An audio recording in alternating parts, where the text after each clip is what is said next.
कहानी शुरू होती है 13 अक्टूबर 1972 से, जब एक रग्बी टीम अपना फाइनल मैच खेलने के लिए चिली जा रही होती है। सभी खिलाड़ी बहुत खुश थे क्योंकि उनमें से कई लोग पहली बार अपनी कंट्री से बाहर जा रहे थे। कुछ खिलाड़ियों के फैमिली मेंबर्स भी साथ थे जो उन्हें सपोर्ट करने के लिए चिली तक आ रहे थे। अब प्लेन ने टेक ऑफ किया और एंडीज माउंटेन्स के ऊपर से गुजरता हुआ चिली की तरफ बढ़ने लगा। शुरुआती कुछ मिनटों तक सब कुछ ठीक चलता रहा, लेकिन तभी अचानक प्लेन में हल्की सी कंपन महसूस होने लगी। एक आदमी ने कहा कि जब प्लेन पहाड़ों के ऊपर से गुजरता है तो ऐसा टर्बुलेंस होता है, लेकिन इस बार टर्बुलेंस बहुत ज्यादा बढ़ गया और प्लेन के अंदर का सामान इधर उधर गिरने लगा। पायलट पूरी कोशिश कर रहे थे कि प्लेन को संभाल लें, पर सब कुछ इतनी जल्दी हुआ कि उनके पास कुछ करने का वक्त ही नहीं रहा। तभी प्लेन एक पहाड़ से टकरा गया और दो हिस्सों में टूट गया। पीछे का हिस्सा हवा में उड़ गया, जबकि आगे का हिस्सा बर्फ की बड़ी चट्टान से टकराया। टक्कर इतनी जोरदार थी कि सीटें एक दूसरे के ऊपर चढ़ गईं और कई लोग वहीं दबकर मर गए। अब थोड़ी देर बाद जो लोग जिंदा बचे उन्होंने अपने आप को संभाला और दूसरों की मदद करनी शुरू की। इसके बाद कुछ लोग पायलट्स तक पहुंचने की कोशिश करते हैं, लेकिन दोनों पायलट्स भी जख्मों के कारण मर चुके थे। प्लेन अंदर से पूरा खून से भर चुका था और हर तरफ लाशें बिखरी हुई थीं। इस प्लेन में 45 लोग सफर कर रहे थे, जिसमें 18 लोग क्रैश के फौरन बाद मर गए क्योंकि प्लेन शाम के वक्त उड़ा था, जिसकी वजह से कुछ ही देर बाद रात हो गई और यहाँ का तापमान तेजी से नीचे गिर गया। अब सर्दी से बचने के लिए सब लोग एक दूसरे के साथ चिपक कर बैठे रहे और डेड बॉडीज से प्लेन के छेद बंद कर दिए ताकि ठंडी हवा अंदर ना आ सके। सभी बहुत ज्यादा डरे हुए थे क्योंकि ये सब उनके साथ अचानक से हुआ था। खैर, अब रात गुजर जाती है और सुबह जब धूप निकली तो सबने सुकून की सांस ली। जब ये प्लेन से बाहर निकले तो चारों तरफ बर्फ का समुंदर था, ना कोई घर, ना कोई जानवर और ना ही पेड़ पौधे। अब सबसे पहले उन्होंने प्लेन की सीट्स बाहर निकाली ताकि अंदर जगह बन सके जहाँ सब रात को सो सके। फिर उन्होंने जख्मी लोगों को धूप में लिटा दिया और बर्फ पिघलाकर पानी बनाया। उसके बाद सबका सामान चेक किया गया और जो चीज काम की लगी उसे एक अलग सूटकेस में रख दिया गया। जिन लोगों की मौत हो गई थी उनकी डेड बॉडीज को प्लेन से दूर ले जाकर बर्फ से ढक दिया गया ताकि वे सड़ने से बचें और जब मदद आए तो उनकी बॉडीज वापस ले जाएं। अब थोड़ी देर बाद सबने थोड़ा सा खाना खाया और आराम किया। उन्हें पता था कि यह खाना तब तक चलाना होगा जब तक मदद नहीं पहुंचती। अब कुछ घंटों में रात हो गई। सबने एक्स्ट्रा कपड़े पहने और प्लेन के अंदर छुपकर लगेज से तमाम छेद बंद कर दिए। अब जैसे तैसे इन लोगों ने ये रात भी गुजारी और अगले दिन नैंडो नाम के एक आदमी को होश आया जो प्लेन क्रैश के बाद से बेहोश पड़ा था। नांदो इतना कमजोर था कि वो खड़ा भी मुश्किल से हो सकता था, लेकिन फिर भी वो अपनी बहन के पास गया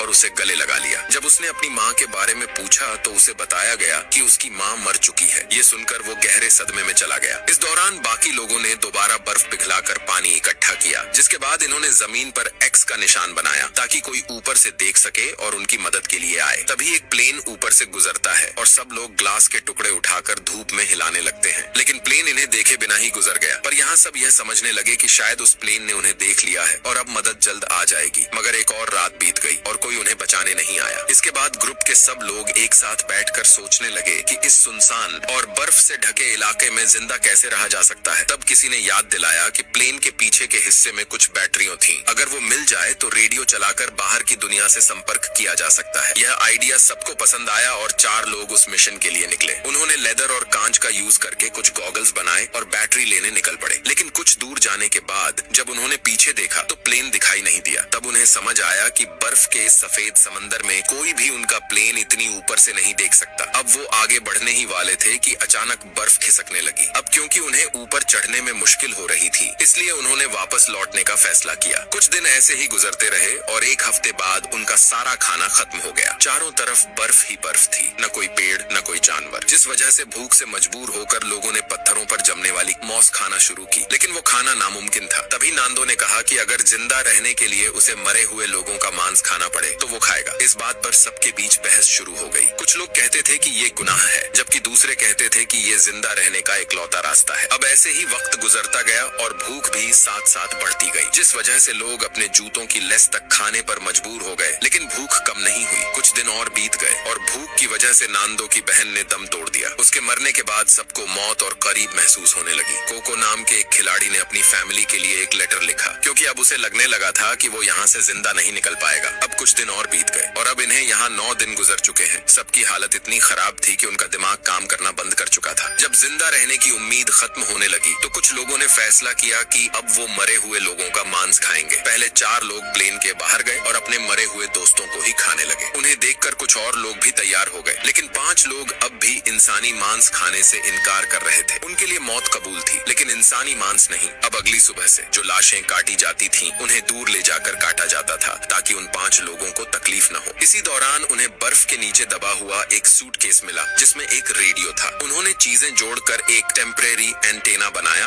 और रेडियो चला लिया। रेडियो से उन्हें मालूम हुआ कि हुकूमत ने उनकी तलाश के लिए 66 प्लेन्स भेजे थे, लेकिन जब कोई नतीजा नहीं मिला तो उन्हें ऑफिशियली तौर पर मरा हुआ करार दे दिया गया। ये सुनकर सबकी हिम्मत टूट गई और सब ऊंची ऊंची रोने लगे। अब उनकी जिंदा रहने की सारी उम्मीदें मिट थीं। जो 5 लोग पहले इंसानी गोश्त खाने से मना कर रहे थे, उनमें से 4 ने भी आखिर हार मान ली और इंसानी गोश्त खा लिया। अब सब समझ चुके थे कि कोई उन्हें बचाने नहीं आने वाला। फिर ग्रुप के 3 लोगों ने फैसला किया कि वे दोबारा उन बैटरीज को लेने निकलेंगे ताकि रेडियो का सही से उपयोग कर सकें और मदद मांग सकें। जिसके बाद ये 3 लोग बर्फ के पहाड़ों पर चढ़ गए और घंटों तक चलने के बाद उन्हें प्लेन के कुछ टुकड़े मिले, लेकिन उनमें बैटरियां नहीं थी। अब ये और आगे बढ़ने लगे और लंबी चढ़ाई के बाद सब थक गए थे। इन ठंडी हवाओं की वजह से यहाँ सांस तक नहीं ले पा रहे थे। अब रात होते ही उन्होंने एक चट्टान के पीछे पनाह ली और अगली सुबह जब उनकी आंख खुली तो वे बर्फ में डूब चुके थे। उनकी हालत इतनी बुरी थी कि हम उन्हें देख भी नहीं सकते थे। इनमें से एक की आंखें तक जम चुकी थीं और बाकी दोनों खड़े होने के लायक भी नहीं रहे। उनके पास आगे बढ़ने की तो ताकत बिल्कुल नहीं थी। इसलिए वे प्लेन की एक चादर पर बैठकर वापस लौट आए। जब ग्रुप ने उन्हें खाली हाथ अपनी तरफ आते देखा तो सब उदास हो गए। इसके बाद वह आखिरी शख्स भी जिसने अब तक गोश्त नहीं खाया था, उसने भी खा लिया। ऐसे दिन गुजरते गए और वे अपने आप को 17 दिन तक जिंदा रख पाए। लेकिन पिछले 5 दिन से मौसम और भी खराब था, जिसकी वजह से हवाएं इतनी घनी थीं कि कोई भी प्लेन से बाहर निकलने की सोच भी नहीं सकता था। सब प्लेन के अंदर बैठे बैठे बातें कर रहे थे। तभी एक बहुत बड़ा तूफान आया और प्लेन के अंदर भी बर्फ भर गई। लेकिन अभी भी जिन लोगों का मुंह बर्फ के बाहर था, उन्होंने हिम्मत की और सबको बचाने लगे। ज्यादातर लोग बच गए, लेकिन एक औरत इतनी नीचे दब गई कि दम घुटने से उसकी मौत हो गई। तभी एक और जबरदस्त तूफान आया और सब फिर से बर्फ के नीचे दब गए। ये तूफान इतना तेज था कि कुछ लोग वहीं दम तोड़ गए। जो जिंदा बचे थे, उन्होंने जल्दी से प्लेन के अंदर एक छोटा सा छेद बनाया ताकि सांस लेने के लिए थोड़ी हवा मिल सके। अंदर सब लोग दुआ कर रहे थे कि और बर्फ न गिरे, वरना वो हमेशा के लिए यहीं दबकर मर जाएंगे। कई घंटों की कोशिश के बाद उन्होंने खुद को संभाला और 8 लाशों को एक कोने में रख दिया। अब 18 दिन बीत चुके थे और वो लगातार 2 दिन तक बर्फ के नीचे दबे रहे। भूख से सबका हाल बुरा था और जिंदा रहने का अब सिर्फ एक ही तरीका बचा था और वो था उन लाशों का मांस खाना। मगर ये फैसला लेना आसान नहीं था, क्योंकि वो सब उनके अपने दोस्त और रिश्तेदार थे। ये सब देखकर नुमा नाम का लड़का गुस्से में प्लेन की खिड़की तोड़ने लगा। इस दौरान एक कांच का टुकड़ा उसके पैर में घुस गया, लेकिन वह रुका नहीं। खिड़की तोड़ने के बाद वह बर्फ को खोदता गया। अब 2 दिन तक वह बर्फ ही खोदता रहा और आखिरकार एक छोटा सा सुराख बना लिया। बाहर आते ही सबको ऐसा लगा जैसे वे दोबारा जिंदा हो गए हों। सबने खुशी मनाई और बर्फ हटाकर प्लेन को पूरी तरह बाहर निकालने लगे। इस दौरान नुमा ने देखा कि उसके पैर की चोट अब दर्द नहीं कर रही थी, क्योंकि बर्फ ने उसके जख्म को सूखा और सूनापन दे दिया था। उसने इस पर ध्यान नहीं दिया और काम जारी रखा। अब सूरज भी निकल चुका था और धूप ने उनकी मदद की और कुछ ही देर में प्लेन बाहर आ गया। क्योंकि अब धूप काफी अच्छी थी, इसलिए उन्होंने सोचा कि अब प्लेन के पीछे के हिस्से को दोबारा खोजा जाए। लेकिन बर्फीली रातों का डर उनके दिमाग में था, इसलिए उन्होंने कुछ दिन और रुकने का फैसला किया ताकि मौसम बेहतर हो जाए, क्योंकि गर्मी का मौसम आने वाला था। वक्त तेजी से गुजरता गया और अब 34 दिन हो चुके हैं। अब मौसम पहले से बेहतर था। इसी दौरान एक बुरी खबर आई। कोको के फेफड़ों में पानी भर गया था और वह मौत के करीब था। सबने उसे बचाने की कोशिश की, लेकिन वह जिंदा नहीं रह सका। उसकी मौत के बाद उन्होंने उसकी लाश को दफनाया और उसके लिखे हुए पत्र को संभाल कर रखा। अब 2 दिन और गुजर गए और 66वें दिन उन्होंने फैसला किया कि अब वे 4 लोग, रोबर्टो,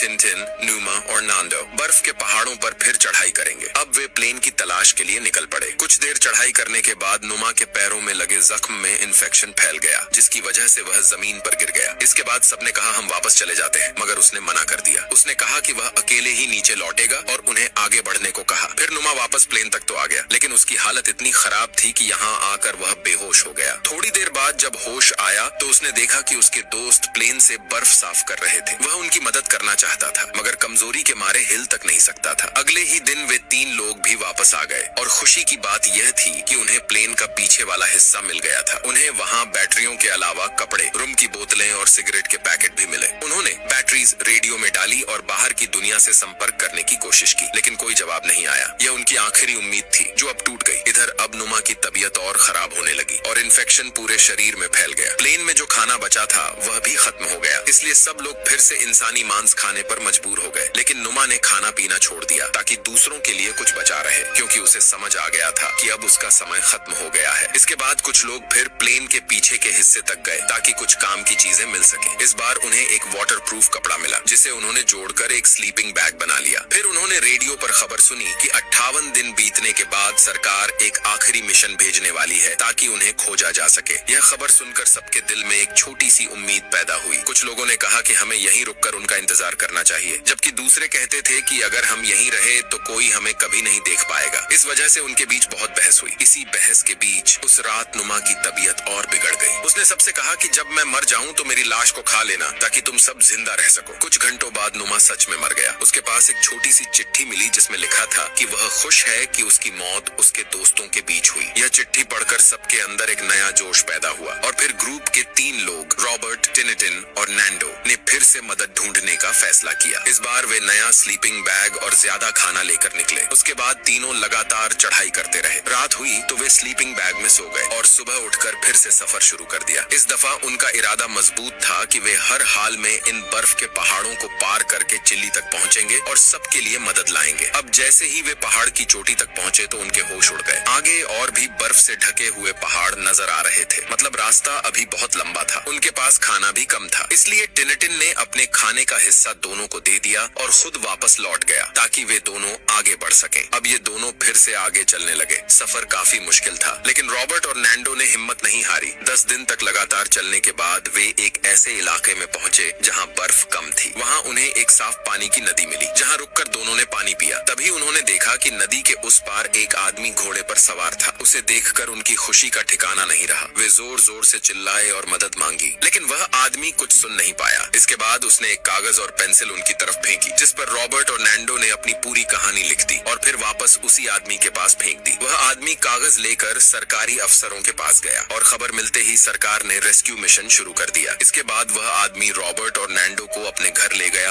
और खाना खिलाया। जल्दी ही यह खबर पूरे शहर में फैल गई और मीडिया वहां पहुंच गए। पहाड़ों पर फंसे हुए लोगों ने भी यह खबर सुन ली, जिस वजह से वे खुशी में नाचने लगे। अब रेस्क्यू टीम जल्दी ही रॉबर्ट और नैंडो के साथ वहां पहुंच गई और 72 दिन बाद आखिरकार जिंदा बचे लोगों को बचा लिया गया। शहर आने पर उन्हें अस्पताल ले जाया गया। वहां लोगों ने उनका हीरो की तरह स्वागत किया। सबने एक दूसरे की मदद से नहाकर आराम किया, मगर उस रात भी सब एक साथ सोए, क्योंकि वे अभी भी उस दुख और खौफ से बाहर नहीं आए थे। कहानी के आखिर में बताया गया कि उस प्लेन में 45 लोग सफर कर रहे थे, जिनमें से सिर्फ 16 लोग जिंदा बचे। और इसी के साथ यह मूवी यहीं खत्म होती है। अगर वीडियो अच्छी लगी हो तो वीडियो को लाइक करना और चैनल को सब्सक्राइब करना मत भूलना। मिलते हैं अगली वीडियो में।